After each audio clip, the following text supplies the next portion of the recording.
1 year ago this month, a Chinese company bought America's largest pork producer, Smithfield Foods. The $4.7 billion deal is the biggest Chinese acquisition of a U.S. company to date. Nathan Halverson from the Center for Investigative Reporting looks into the Chinese government's role in the takeover. This story was produced as part of a Food for 9 Billion series, a collaboration between the Center for Investigative Reporting and Homeland's Productions with broadcast partners the PBS NewsHour, American Public Media's Marketplace, and PRI's The World. Pork pride is everywhere in Smithfield, Virginia. This small town of 8,000 dubs itself the ham capital of the world. Painted pigs line Main Street, and at the Taste of Smithfield Cafe, bacon graces nearly every plate. The town's museum even features the world's oldest edible ham. And some in town still produce ham as it was done generations ago. We are curing hams the same way it was done during colonial times. In Jamestown, Williamsburg, right on up to now. The town is also home to the world's largest pork producer, Smithfield Foods. This factory processes more than 10,000 pigs a day. We've got boneless loins, bone-in loins, butts, back ribs, spare ribs, neck bones, cushions. We've got an assortment of everything. And this is going all over the country? All over the world. Here, every employee, from secretaries to the CEO, learns how to properly butcher a pig. A year ago, news broke that stunned the town. Chinese buyers had purchased Smithfield Foods. That was the issue when it was announced. It just shocked the town. Nobody saw it coming.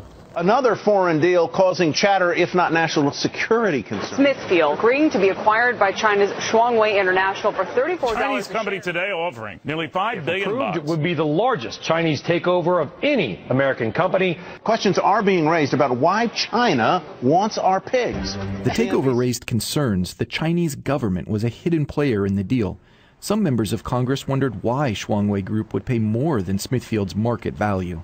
The Chinese paid a 30% premium. Very interesting, not exactly the best business deal. So what's really going on here? What really is it that this merger, this purchase was all about? Senator Debbie Stabenow heads the Senate Agriculture Committee. She says food is a strategic resource that should be as important to the U.S. government as oil. This isn't just an acquisition of a company. It's 25% of the pork industry in the United States. Stabenow worried that the Smithfield takeover could signal a long-term threat to the vital American food industry. This is a precedent-setting case. As the U.S. government reviewed the deal, Stabenow called a Senate hearing to take a deeper look at the first Chinese purchase of a major American food company. This is really all about control. Daniel Slane, a congressional advisor who receives classified China briefings from the CIA, warned of Chinese government involvement. They have told their domestic industries, like Shuangwei, go out and find these companies and acquire them. And in effect, American companies are not competing with a Chinese company, but with the Chinese government. That's right. And they can't win that competition. That's right. Larry Pope, president and CEO of Smithfield Foods, said this was simply the case of one private company buying another. Would you agree that Shuangwei is a state-controlled company? No, I would not agree, Senator, that it is a state-controlled company. It is. I mean, I think that's fairly easy to research. So I just asked Mr. Slane to do the research, and maybe he's just gotten some bad information. Some senators even laughed off Slane's remarks. Did you realize you were the victim of a Chinese communist plot? Senator, I did not. To this moment, I'm not sure I understand. I'm the victim of a communist plot. And the control of your company somehow to allow China to control. In his written testimony, Pope said the Chinese government has absolutely no ownership stake or management control in Shuangwei. He's either lying or he's delusional, one or the other. I just don't think he understands the situation, and you can't expect him to be a China expert. I mean, his job is to do what's in the best interest of the shareholders. The Treasury Department approved the deal last September. A special committee, which meets behind closed doors to evaluate foreign purchases of American companies, reviewed the acquisition to assess whether it posed a threat to national security, focusing on military defense. Since Treasury's final report is classified, The Center for Investigative Reporting spent 4 months determining if the Chinese government played a role in the takeover. This is the one that we got for Shuangwei. Carl Sanchez, the American lawyer who brokered the deal for Shuangwei, says the Chinese government's bank, the Bank of China, approved the $4 billion loan to buy Smithfield in a single day. Bank of China it's owned by the government, so that the government has an initiative and they want to go forward with it. The advantage is that they can support that. Sure. We had our financing all lined out. We were ready to roll. We were ready to sign that agreement. We're ready to provide commitment letters from the banks for about $5 billion in financing altogether. In its annual report, the Bank of China highlights the Smithfield takeover, calling it their social responsibility and saying it spares no effort to support Chinese enterprises in their international competition. We asked Sanchez directly about the Chinese government's role in the deal. So that part of the transaction, I'm not sure I can comment on. I'd have to check with the client first before I could comment on that.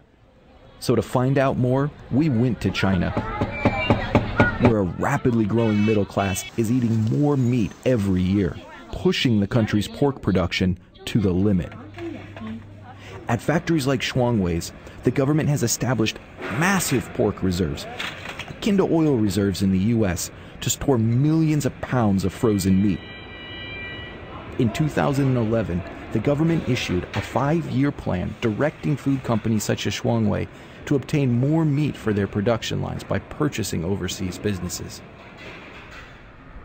We went to Shuangwei's headquarters in Luohe, China. Welcome to Shuangwei. Thank you for having us. Thank you, thank you. We got a tour of the company from Zhang Tai-si, president of Shuangwei. Zhang, like other senior management at Shuangwei, was appointed to his position by the Chinese government. How supportive was the Chinese government of Shuangwei's purchase of Smithfield Foods? Very supportive. How did the Chinese government support this deal?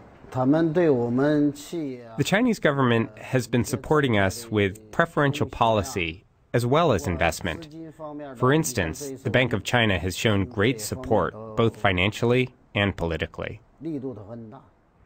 And why has the government given so much support? Because Shuangwei, according to its own documents, is required to carry out China's 5-year plan. In effect, the Chinese government does exercise management control. We went back to Smithfield CEO Larry Pope, who is now an executive with the Chinese company, to ask whether he stands by his testimony to Congress. I have never seen a government official related to this transaction from China at all. We showed Larry Pope the Bank of China annual report that details their role in the Smithfield acquisition. This is the Bank of China document where they lay this out. I didn't know they did it in 24 hours. You can see here, I just mark it. I mean, they're saying that transaction is part of the government's plan and they're supporting it and it's their social responsibility. The bank performs its social responsibility. The bank spares no efforts to support Chinese enterprises in there. Wow. I mean, How do you compete with that? It's hard. I don't think I could go out today and get the U.S. government to support making a $4 billion loan as a social responsibility for Smithfield to move forward on a foreign country's territory. No, I don't think that's doable in any industry that I can think of. Sanchez, the lawyer for Shuangwei, says the Bank of China is set to fund many more Chinese takeovers. I definitely think that the Shuangwei-Smithfield deal was a litmus test for Chinese U.S. deals, very large Chinese U.S. deals. I can tell you firsthand that this has paved the way for other deals. We are now looking at a few other very large transactions for Chinese clients, looking at other iconic brands in the United States. Senator Stabenow said that if the Chinese government has a global food agenda that includes purchasing American food companies, the U.S. government should provide strategic protection for its food industry.